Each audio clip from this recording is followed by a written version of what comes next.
السلام علیکم۔ آج کی ویڈیو بہت اہم ہے کیونکہ آج کی ویڈیو میں آپ کو بتانے جا رہا ہوں مجنو کے بارے میں۔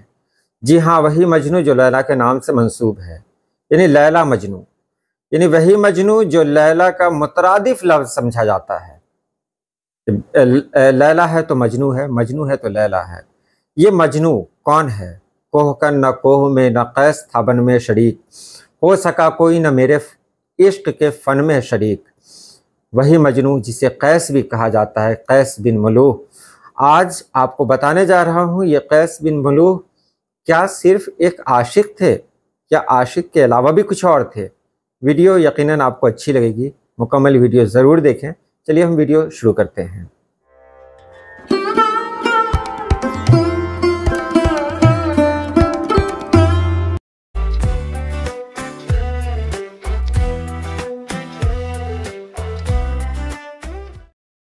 جی ہاں، قیس بن ملوح ہم سبھی لوگ جانتے ہیں ان کو، لیکن ہم لوگ جانتے ہیں مجنو کے نام سے۔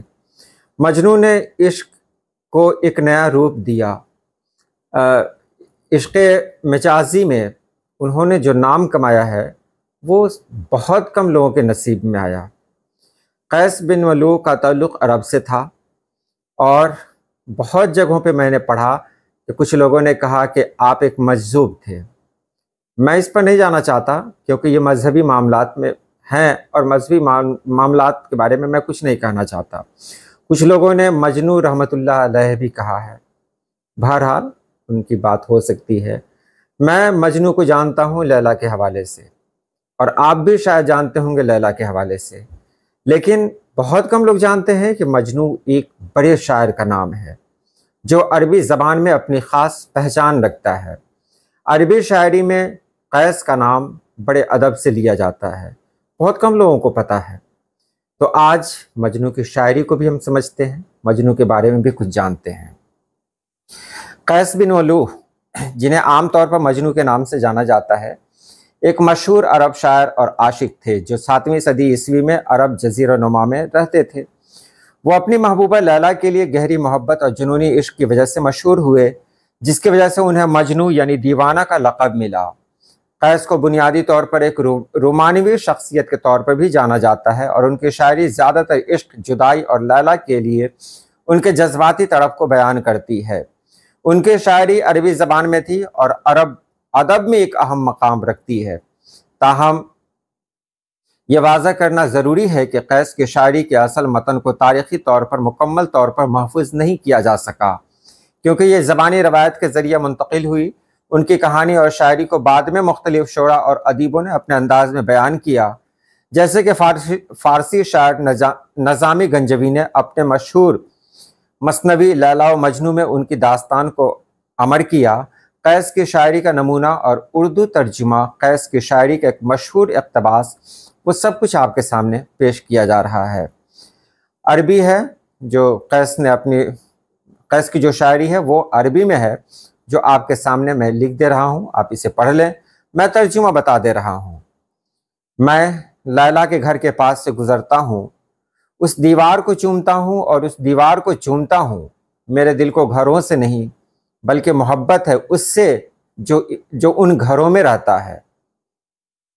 یہ اشعار قیس کے جنونی عشق اور لیلا کے لیے ان کی بے پناہ محبت کو ظاہر کرتے ہیں۔ ان کی شاعری سادگی، گہرے جذبات اور فطری انداز کے لیے مشہور ہے۔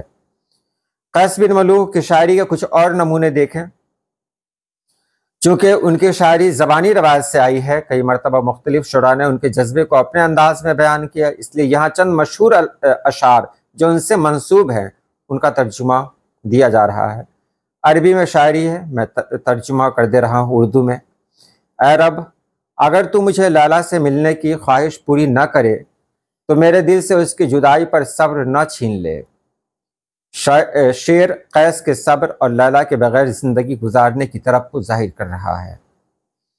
ایک اور شعر آپ کے سامنے ہے جس کا ترجمہ ہے، اگر میرا دل میرے پاس ہوتا تو میں تمہارے سوا کسی کو نہ چنتا، اور نہ ہی عشق میں تمہارے علاوہ کسی کو قبول کرتا۔ یہ اشعار ان کی یک طرفہ محبت اور لیلا کے لیے مکمل وفاداری کو بیان کرتے ہیں۔ ایک اور شعر دیکھ لیں جو شعر آپ کے سامنے ہے، ترجمہ ہے، میں لیلا کو ہر چیز میں دیکھتا ہوں، خواب میں، جاگتے ہوئے، ہر معاملے میں۔ یہ شعر مجنوں کے جنون کی حد کو دکھاتا ہے کہ وہ ہر لمحے لیلا کے خیال میں ڈوبا رہتا تھا۔ قیس کی شاعری میں زیادہ تر موضوعات ان کے عشق کی شدت، جدائی کا درد اور لیلا کے لیے ان کی بے پایاں محبت کے گرد گھومتے ہیں۔ اب دیکھیں، کچھ لوگوں نے حضرت مجنوں بھی کہا ہے۔ لیلا اور مجنوں حقیقت میں موجود تھے، اور مجنوں یعنی قیس بن ملوح جن کا اصل نام تھا، کچھ لوگوں نے کہا یہ مجذوب صفت انسان تھے۔ حضرت جنید بغدادی علیہ الرحمہ جیسے جلیل القدر ہستی نے ان کو ایک بہت بڑا انسان یعنی بزرگ میں شمار فرمایا اور فرمایا کہ انہوں نے اپنا معاملہ عشق لیلا کے ذریعے چھپا رکھا تھا۔ اب یہاں حضرت جنید بغدادی کا حوالہ آپ کے سامنے ہے، اور یہ کہا جا رہا ہے کہ انہوں نے کہا تھا کہ وہ ایک ولی تھے جنہوں نے اپنا معاملہ لیلا کے ذریعے چھپا رکھا تھا۔ میں آگے کچھ نہیں کہہ سکتا، لیکن میں یہ بتانا چاہ رہا ہوں کہ ہر آدمی میں ہوتے ہیں 10-20 آدمی، جس کو بھی دیکھنا ہو کئی بار دیکھنا۔ ایک انسان کو ہم جس روپ میں دیکھتے ہیں وہ انسان صرف اسی روپ میں نہیں ہوتا ہے، اور بھی اس کے بہت سارے روپ ہو سکتے ہیں جن کو ہم نہیں جانتے ہیں۔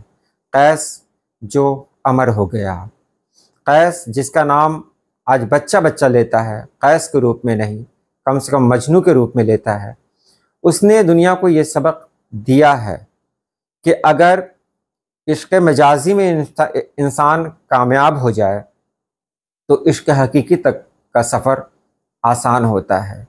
عشق مجازی کا مطلب یہ نہیں ہوتا ہے کہ کسی غیر محرم سے محبت کی جائے، بلکہ یہ ہے کہ اللہ کی بنائی ہوئی جو باقی مخلوقات ہیں ان سے محبت کی جائے، چاہے وہ پرندے ہوں، چاہے وہ جانور ہوں، چاہے وہ انسان ہوں۔ ہم انسان کے لیے ایک بڑا پیغام ہے قیس کی شاعری، مجنوں کی شاعری، اور یہ بھی سمجھنا ضروری ہے کہ مجنوں صرف عاشق نہیں ہے بلکہ ایک بڑا ادیب بھی ہے، وہ ادیب جس کی شاعری عربی ادب میں ایک بڑا مقام رکھتی ہے۔ آج ہم نے قیس کے بارے میں بہت کچھ جانا۔ میں اس ویڈیو کے ذریعے آپ کو بتا دینا چاہ رہا ہوں کہ اب بھی میں پابندی کے ساتھ ویڈیو اپلوڈ نہیں کرتا، کیونکہ ذہن اس طرح نہیں رہتا، منتشر ہو کر رہ گیا ہے۔ جو حالات ہمارے یہاں ہیں، جو کچھ میں دیکھ رہا ہوں، تو مطلب عجب احساس ہوتا ہے، لیکن میں کوشش کروں گا کہ اب پابندی کے ساتھ ویڈیو پوسٹ کروں۔ اگر آپ کو کسی طرح کی کوئی ویڈیو چاہیے تو آپ کمنٹ باکس میں لکھیں۔ آپ کی محبتیں ہمارے ساتھ ہیں، یہ میرے لیے بڑے اعزاز کی بات ہے۔ امید ہی نہیں بلکہ یقین ہے کہ آپ اسی طرح ہمیشہ اپنی دعاؤں میں یاد رکھیں گے۔ آج کے لیے اتنا ہی۔ اللہ پاک آپ سبھی لوگوں کو خوش رکھے، آباد رکھے۔ اللہ حافظ۔